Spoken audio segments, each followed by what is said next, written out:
There are a lot of different names for coaches. We talked a little bit about that in episode 53 when we launched this series on coaching versus therapy. Today, we have a panel of guests, and we're going to launch a little deeper into the different titles for coaches and what exactly that means. We're also going to have a chance to learn directly from coaches about their backgrounds, what they offer, and how it might connect directly to you. Stick around. We've got this episode and one more after it in this 3-part series to help you better understand coaching and therapy. Welcome to The Grit Show, where our focus is growth on purpose. I'm your host, Shauna Rodriguez, and I'm honored to be part of this community as we journey together with our grit intact to learn more about how to thrive and how to get the most out of life. It means a lot that you are here today. As you listen, I encourage you to think of who may appreciate the tidbits of knowledge we are sharing and to take a moment to pass this along to them. Everyone appreciates a friend that thinks of them, and these conversations are meant to be shared and to spark even more connections. It's exciting to have invited back 4 of our previous guests for today's conversation. We are totally shaking things up as we enter our 2nd year of the podcast, and I'm glad you are here for it. To spend more time with our guests, I'm dividing the bios, and we'll share 2 at the start of this episode and the other 2 at the beginning of next week's episode. The full bios and links to previous episodes where you can spend more time with each of these guests is in the show notes. The first guest I'd like to reintroduce you to is Linh, whose expertise we became familiar with on episode 29. Linh is the founder of Bona Fide Life Coaching and a body acceptance coach. Growing up in a small Canadian town as a Chinese immigrant, Linh experienced multiple layers of not enoughness and wanting to change everything about herself. It wasn't until she became a burlesque performer and was surrounded by people of all shapes, sizes, and ethnicity, she started to realize that she is enough as is. Now she's on a mission to help others liberate themselves from societal expectations and body shame so they can live their happiest and healthiest lives unapologetically. Welcome, Linh. Thank you so much for having me today, Shauna. I'm so glad you're here. We also have Eric Bauberger with us today, who you may recall from one of our earliest episodes, number 7, lucky number 7. Eric is a holistic life coach and spiritual singer-songwriter who guides creatives on a journey to authentic freedom. Through music, movement, and breathwork, he helps individuals access their true selves. Through rewiring the mind, integrating emotions, and forming aligned habits, they are able to unlock their greatest potential. He does this through coaching, workshops, and conscious music. He's overcome obstacles like performance anxiety and fear through his time as a wrestler and started his lessons on the power of surrender and gratitude through the loss of his sister. Transitioning from a physical therapy technician to a mastery method life coach, he's gained awareness of the key restrictions and inspirations to our natural flow. He's found that following our passion leads to harmony and freedom. He works to co-create a world where conscious arts thrive and healing is accessible. Welcome, Eric. Thank you so much for having me again. It's wonderful to be here. Yay, I'm so glad you're able to make it. We also have this Jacqueline Emery, who we chatted with in episode 47 around boundaries and productive heart emotions, and graced us with a guest episode for number 48. She's a certified life coach and host of Life in the Driver's Seat. You can see her full bio in either of those episodes. Welcome, Jacqueline. Thank you. Excited to be here. Yes. Our 4th guest is Will Halpin, whose episode on internal family systems is in the top 5 of the Grit Show's most listened to episodes. It is number 32. Statistically speaking, you've likely heard it, but if you haven't, you should probably check it out or get a refresh on it. He's a psychotherapist and public health social worker. You can find his full bio in episode 32. Welcome, Will. Thanks for having me back. Good to be here. Thanks. This conversation has a bit of groundwork already laid in the last episode, number 53. Oh, actually, that was 2 episodes ago, right? We had our anniversary episode to drop things. Coach versus therapist, laying the groundwork to figure out what's best for you, which is part 1 of this 3-part series to explore the differences between coaching and therapy. In it, I laid out what prompted this conversation and gave the basics on my understanding of the training and background for therapists and clinicians to kind of save time from this conversation today. And I also kind of drew some basic definitions. So I put it as helpers being both coaches and therapists and kind of what brings us all together, and then outlined a little of what I was grouping together as therapists and clinicians and referring to interchangeably as therapists and clinicians. So I also shared a little of my own experience with therapy and talked about EAPs, which are employee assistance programs, and my experiences with that. So I just wanted to start our conversation. Was there anything from that conversation, if you guys listened to that, that needed some clarification or you guys wanted to kind of address or bring anything else into that? No, good groundwork. I like it. Well, then let's just dive right into what we were hoping to kind of chat about today. So we have, like I said, 3 coaches today that kind of meet that definition. And we have one person that kind of meets the definition of therapist. And my former career kind of meets that too. So 2 of us meet that. But talking about coaches, and we'll start with that part. What do you think that you offer your clients that makes what you offer different than other helpers? What is unique about what you individually offer? Does somebody want to kind of address that? Eric, do you want to share with us? Yeah. Like you mentioned in my bio, there's this emphasis on the balance between our mind, our emotions, and our habits. So most people that I work with have a goal in mind, whether it be something for their physical health or whether it be within a relationship or, they want to be a songwriter. And regardless of what that physical goal is, we always pull back the layers and look at what beliefs or limiting beliefs are at play that are keeping this person from fully embodying that goal now, as well as all of the emotions that are under the surface.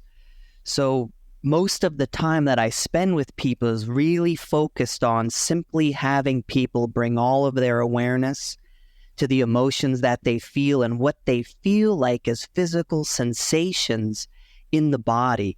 And that does so much shifting internally that could either be moved into other areas or, someone might have a certain memory that they have that they need to look at. But just by feeling the emotions, so much can shift for someone looking to change the way that they do things and become not who they aren't already, but step into that next version of themselves, so to speak.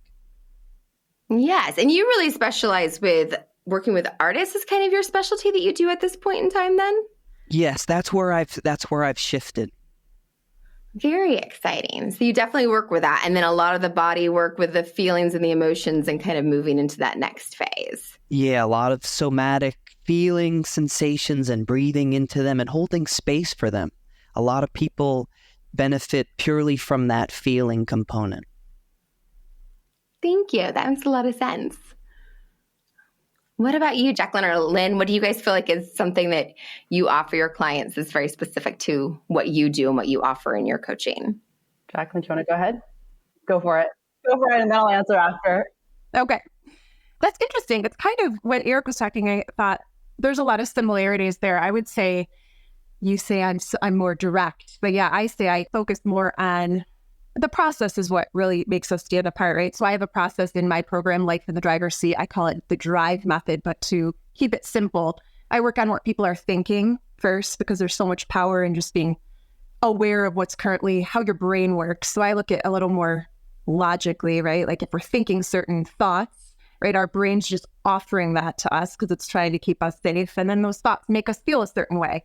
And when we feel a certain way, kind of like Eric was saying, kind of creates our beliefs and our identity and how we show up and how we move through the world in any category and in any result we want to create.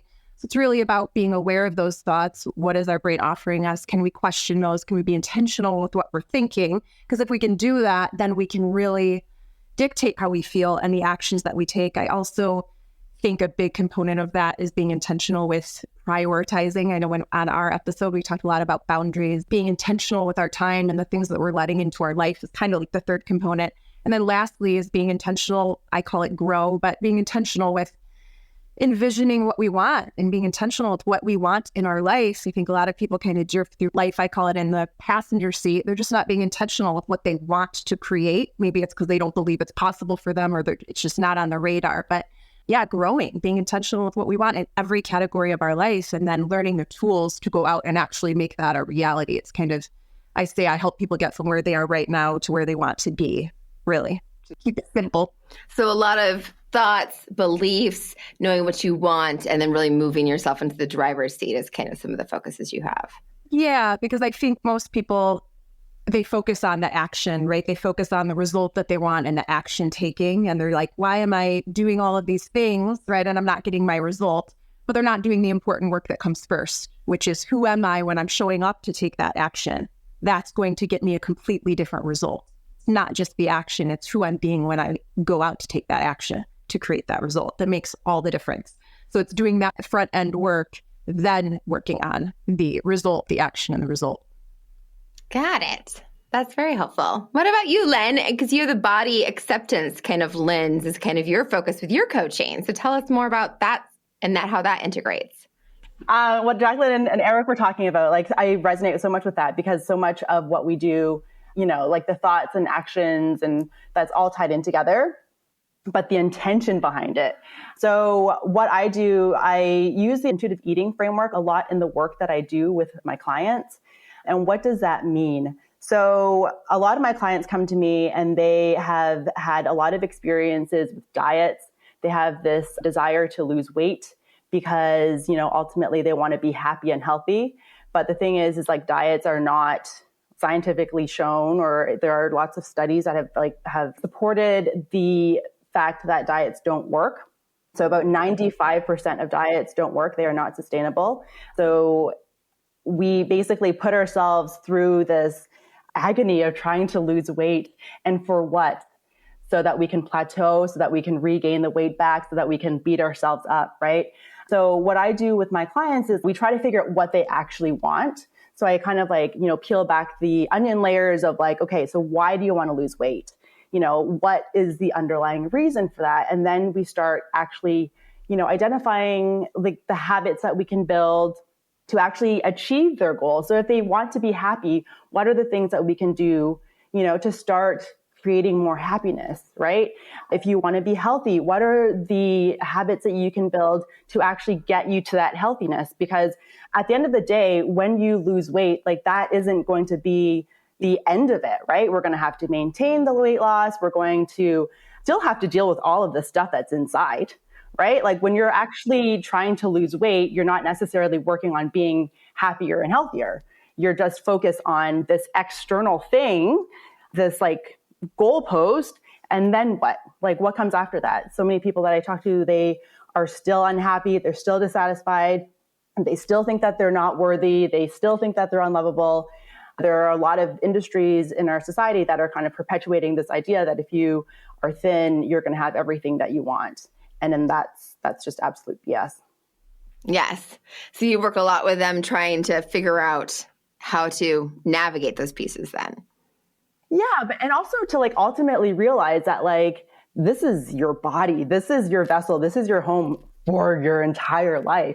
Why are we spending so much time and energy trying to change it, right? If there's something that you actually want, you don't need to change this in order to get whatever your goal is. Yes, so really focusing on that piece. Yeah. Yes, that's very helpful. And so as you guys have people come to you and find you, what do you think is the driving factor that helps people find you and connect to you to be able to work with you? I like to think that it's in part the way that I show up in workshops, with music, just any type of live thing, podcast. I believe that the energy from which I speak and from the quality of what I'm saying, I believe that there's a resonance with some people.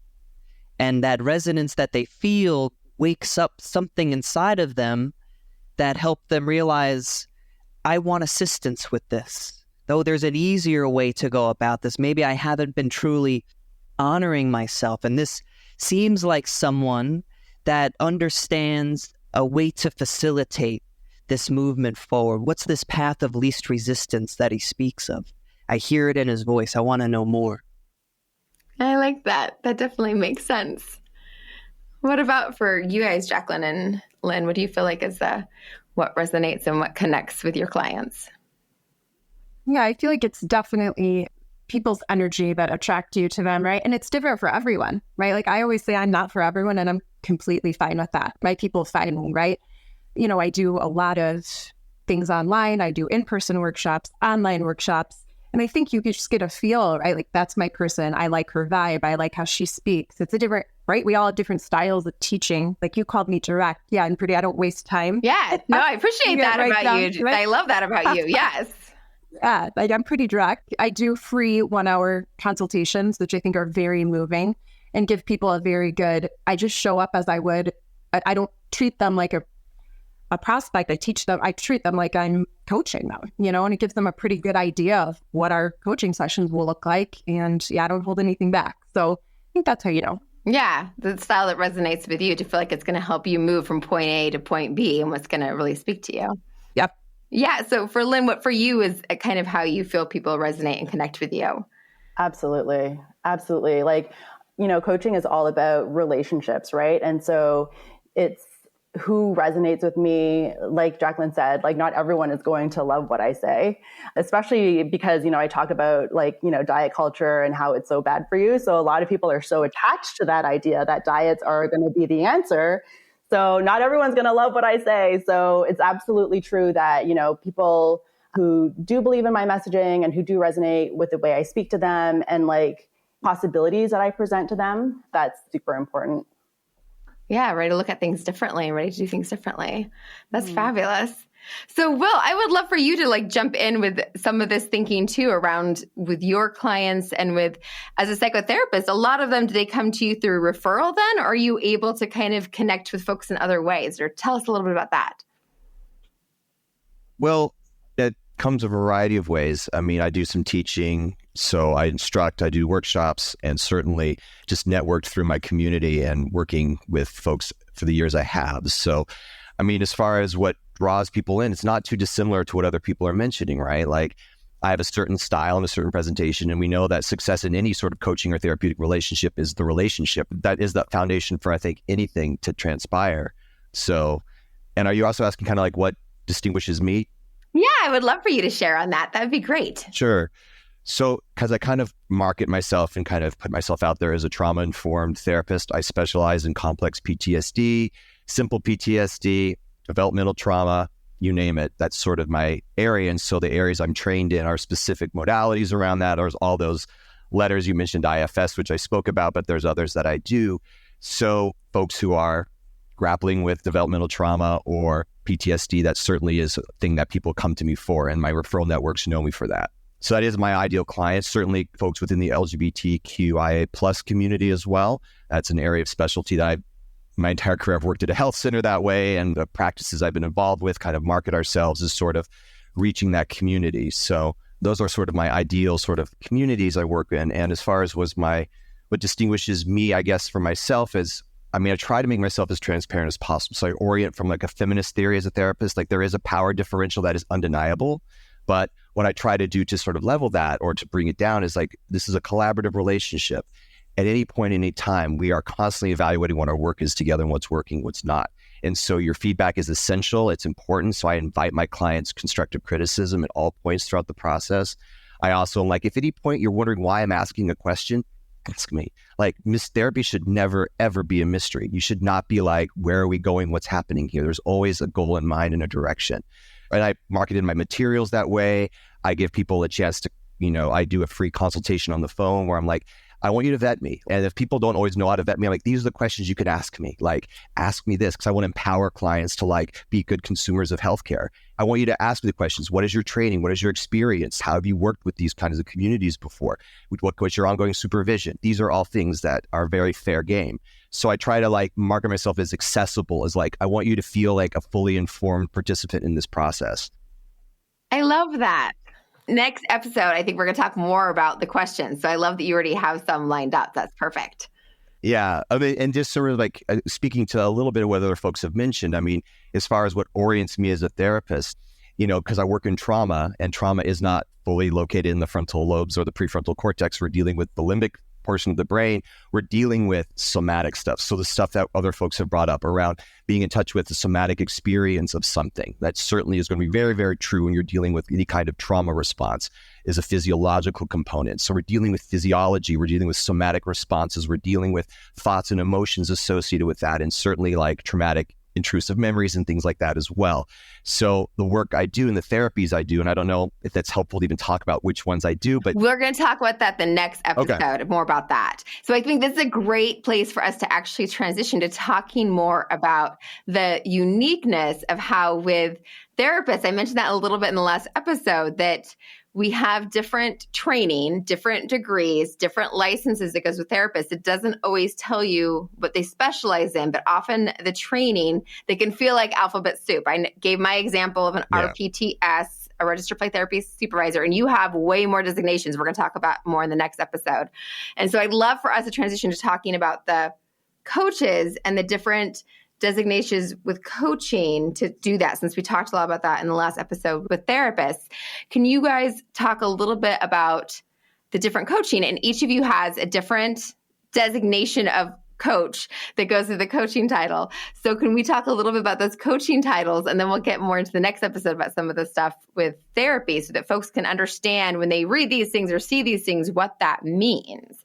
So we'll start like with you, Lynn, with your designation as a body image coach, and then intuitive eating coach is something you've also done. Like, can you talk us more about like that designation and how you arrived at that designation, if there's a lot of people that call themselves that, or what that means and kind of the uniqueness of that? My background is in psychology. So I did my undergrad in psychology. And then for like a number of years, I went into like finance / corporate.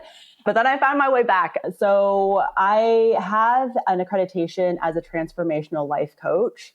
And so that was like from 3 years ago. And then I got my certification as an intuitive eating counselor. So these are the areas that I have the accreditation in. And where body acceptance comes in is just basically, to be honest, it's marketing. Right? Like, to be honest, like any coach that calls himself XYZ, it's marketing. For me, I chose body acceptance because it was very like, you can't really be confused by what I'm trying to say when I say body acceptance, right? When I was saying that I was an intuitive eating coach, people were interested. They thought they knew based on the information, that they like had seen on TikTok, Instagram and stuff like that. But they didn't really know. And so I think it caused a little bit of confusion. And so I just picked a title that was very specific and direct about what I do so that people wouldn't be confused. Yeah, so clarity for people that were looking for support, that they knew what you did, which is the kind of fun thing about coaching, is that those different designations are really for clarity for people looking for supports to know what you do. And that kind of helps for that clarity, which is kind of the letters and stuff for therapists too, is to help with that clarity. So Jacqueline, for you, you say certified life coach is what you use, correct? Yeah. It's so funny too, because I'm in other programs with coaches and I see people spin and like what they're going to call themselves. And it's like this big decision. And I'm like, I'm a life coach. I really think this is like a 10-second decision. I think you make the decision and it doesn't matter what I call myself. It's how I show up and what I believe about myself. Doesn't matter what I call myself if people know I can help them. It's how I talk to them. It doesn't matter what label I put on it, because I can call myself whatever. And if I don't believe in my ability to help people and they don't sense that from me, it does not matter what my name is. So I literally tell people, I'm like, we can make this decision in 10 seconds. You know me, I talk to you. I'm like, let's make this. It does not take a long time to make a decision. It literally takes seconds. And then it's everything else. I'm free to just put my belief and my thoughts and my how I show up, my confidence into that. So I literally think a label is nothing. I once heard someone talk about it, like thinking about what you call yourself, your title as like a shade of lipstick. It might initially attract people to you, but they're still going to have to go on the date and get to know you and see if it's going to click. So it really doesn't matter what shade of lipstick you put on. So that's my take on that. I say life coach and take it or leave it and see what I'm about. Yeah. No, that totally works. And that's a descriptor that totally works for you. So for different people, different shades of lipstick. I gotcha. And so for Eric, why don't you tell us a little bit more about, because you do holistic life coach, and then you also put in your music, because your music is very important to who you are and how you present yourself, correct? Yes, I'm a little bit of everything all of the time, so to speak. But my certification, my most recent certification, is called the Mastery Method. And just to quickly explain what that is, it's this idea of everyone having to move through 3 stages in order to create some kind of change. And those 3 stages are simply awareness, acceptance, and aligned action.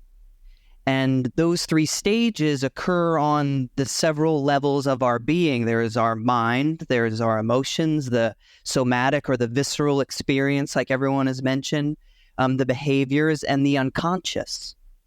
And I explain that to people, but I found it easier to call myself a holistic life coach because I look at the whole human being, mind, body, and spirit.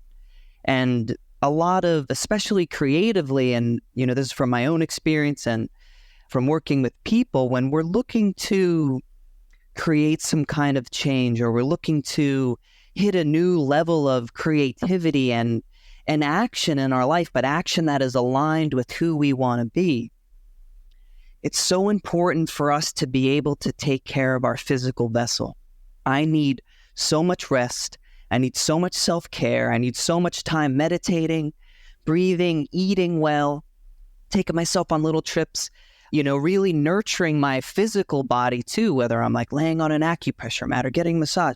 And it sounds like a lot of self-pampering, but what I've discovered is that the better I could take care of all aspects of my physical being and my mind and my spiritual self, my essence, the easier it is for my true self to shine through, for my voice to come through most clearly, for my songs to come through me most clearly, and for my next steps to be most clear.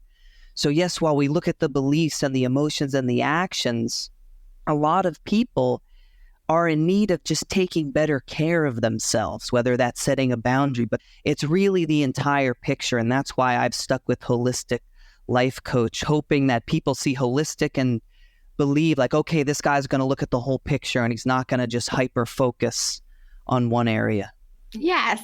And so for all of you 3 that we have with us today, you've all gone through certification.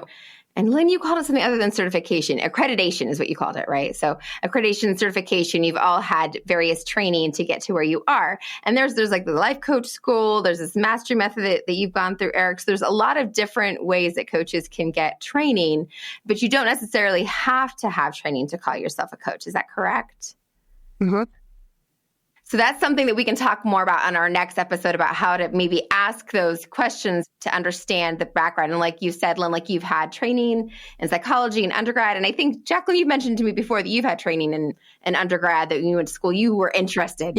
Yeah, you've been interested in this in the past too. So you guys have had some education and background and done different things that have led you to this, plus gone through certifications and trainings and had some different work with that. Do any of you have coaches yourself or people that you kind of go to and work with? I'm having nods. You guys can't see the nods, but they're all nodding that they all have coaches. I always have a coach. I think it's the best like I will never be without a coach. I don't care what has to go. That will always be in my life. There's nothing more important than your mental well-being. Like nothing as important as that. Yes, coaches. Sure. And Will, what do you have to support yourself, Will? Do you want to share what you have as well?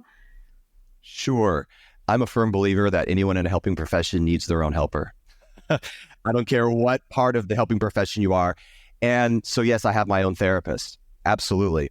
And I continue to do that work. And all the therapy that I do, I've had done to me. So I've been on both sides, and I firmly believe that's so essential in that process. In fact, some people may find this controversial, but I think a wonderful question for a potential client to ask is, do you do your own therapeutic work? I think it's a fair question. And I think that this is my personal belief. If anyone balks or gets really defensive, I'm like, that's a yellow warning flag. That's a sign. I do think that that's an important thing to vet in your helper. So yes. I've wondered about that question myself, just because, again, you've heard my last episode, you heard me that I can't find helpers, but I am in the process of finally found a coach that I'm going to be working with.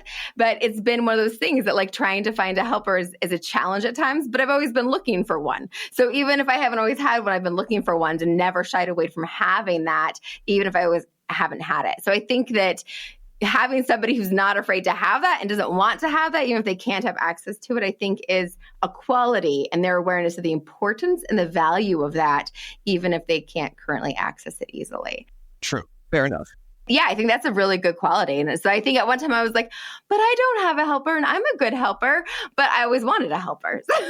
That's such solid advice to say, to ask, because if I am truly having, like, bringing so much value to my clients, how would I not go and get that for myself? Like, I give so much value to my clients and I see the things that they're doing and creating. How could I do that if I'm really delivering that? How could I not be, I'm 100% getting that for me, right? So it's like, if I'm bringing the value, I'm totally going to be doing that. So I think that's such a great question, because if you're asking and they're like, no, it's like, well, you don't really believe in your value then and what you're delivering to your clients if you're not willing to go get that for yourself. And to piggyback off what you were saying, Shauna, like just holding the awareness, the value of it. So even if you're not actively in a helper, like I've taken breaks from therapy at points. I've not always, but I've typically mostly been.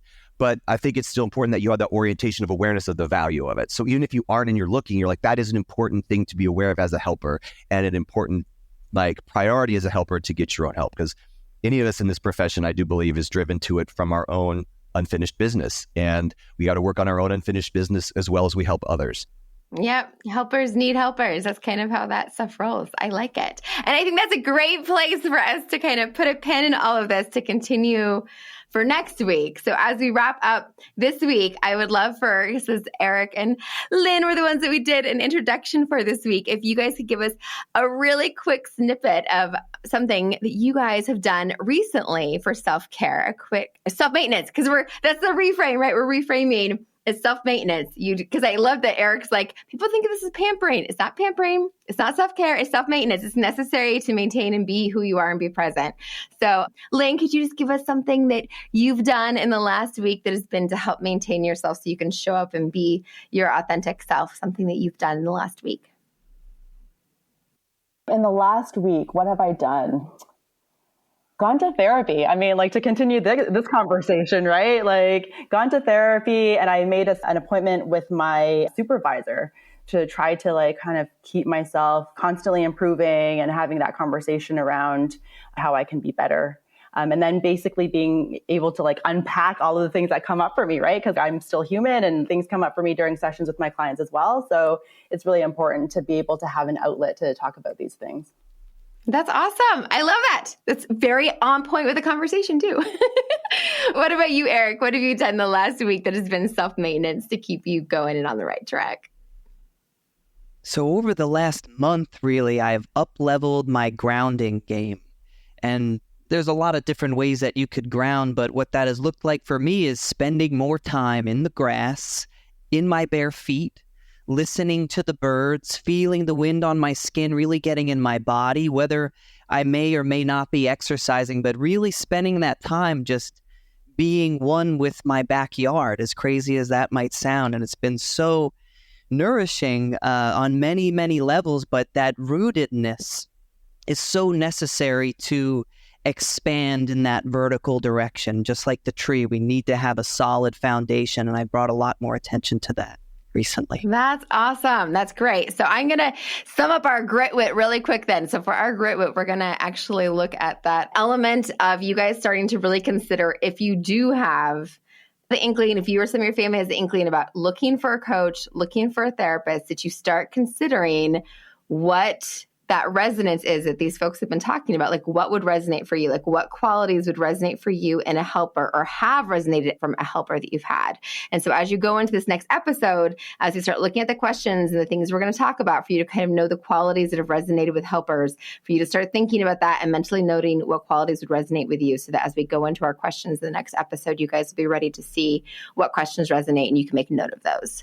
So that will be our grit wit. And I'm excited. You guys get to hear from all these folks again. So tune in next week to episode 56 so that you can hear more. Thank you guys all so much for being here today. I appreciate you.